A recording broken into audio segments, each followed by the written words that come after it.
Hi friend, కొబ్బరి బూరెలది ఇలాగ నేను తయారు చేసి పెట్టుకున్నాను. చాలా బాగా వచ్చింది చూసారు. ఇలాగా చేసుకున్న తర్వాత ఇది మూతేసి పెట్టేసుకోవాలి.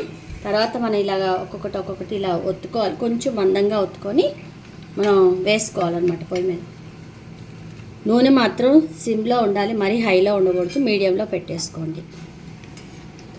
చూడండి, నేను వేస్తాను. వేసిన తర్వాత మనకి కొంచెం పూరీలు పొంగుతాయి అన్నమాట, పూరి పిండిలాగా. నేను ఇక్కడ వేస్తున్నాను. మనం వేసిన తర్వాత వెంటనే కదిలించకూడదు, అలా కాసేపు ఉండాలి అన్నమాట. అవి మన పూరి పొంగినట్టుగా పొంగుతాయి. బూరెలు చాలా టేస్టీగా ఉంటాయి. ఇవి అరిసెలు అయితే చెడిపోతాయని భయం ఉంటుంది, కానీ కొబ్బరి బూరెలు మాత్రం అసలు చెడిపోతాయని భయం అనేది ఉండదు మనకి.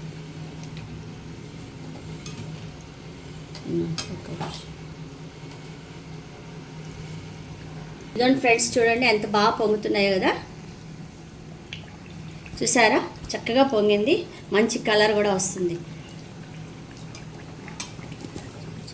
ఇదిగోండి నేను చేసి పెట్టాను, ఇప్పుడే వేడిగా ఉన్నాయి.